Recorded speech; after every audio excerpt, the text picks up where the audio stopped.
In 1984, Julian Lennon tried to create a music video that would resonate with personal meaning. He wanted to use home videos, some of which featured his childhood, in the music video for his song Too Late for Goodbyes. But Yoko Ono, John Lennon's widow, swiftly shut it down, threatening legal action. That was just the start of a long and bitter battle Julian would fight for decades over his father's legacy. Despite his efforts, Yoko controlled almost everything tied to John Lennon's name. Julian fought back in court twice, pouring both time and millions into legal battles. But it was in 1998 when he learned that Yoko had squandered $20 million of the estate on poor investments while giving him almost nothing, that he was truly broken. Julian Lennon's story begins on April 8, 1963 at 6:50 a.m. in Liverpool. His birth came just days after the Beatles' Please Please Me hit number 1. But John Lennon, his father, wasn't there. He was in London playing a club show. Julian was raised in the shadow of his father's fame, but John's presence was often absent. John didn't even seem emotionally invested. Julian was, in his father's eyes, more of an it than a son. When Julian was still an infant, his image appeared in Beatles magazines, often without his mother Cynthia's permission. By the time he was 18 months old, he could recognize his father's voice on the radio more clearly than in person. Cynthia, Julian's mother, would later write about the pain of watching John's neglect. At one point, John said of his son, "He'll get over it." Julian learned later that his father considered him a mistake, an accidental consequence of a drunken night. At the height of John's fame, Julian was barely a footnote in his life. A 1964 letter revealed John's resentment over the name Julian's middle name, a compromise he didn't want to make. This sentiment permeated their relationship for years. By 1967, when Julian was just 4 years old, John met Yoko Ono, and the family dynamics began to deteriorate further.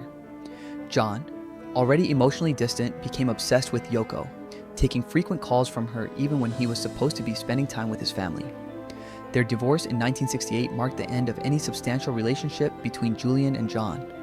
Julian was just 6 when he received a birthday telegram from his father, who was busy holding a bed-in with Yoko in Montreal. The telegram read, "Happy birthday, Jules. Sorry, busy with peace. Love, Dad."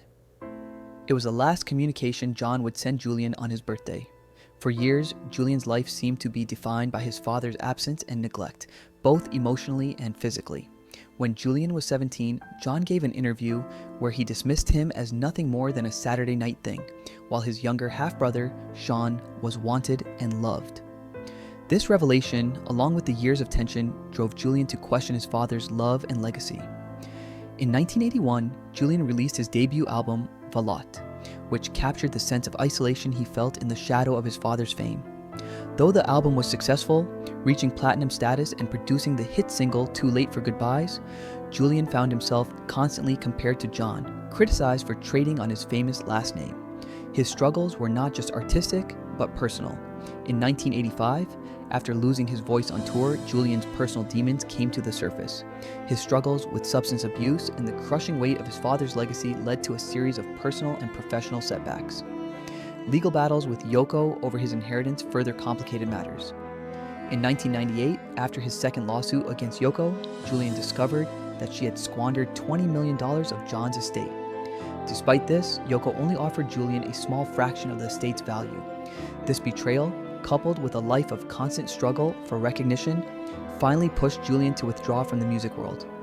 Over the years, he would begin to focus on other outlets: photography, activism, and more recently, the White Feather Foundation, which he founded in 2007 to support indigenous cultures and environmental causes.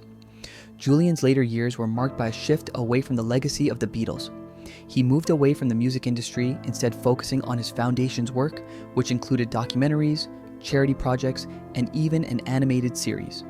His personal journey, from bitterness and grief to reconciliation with his father's memory, came full circle in 2011 when he released Everything Changes.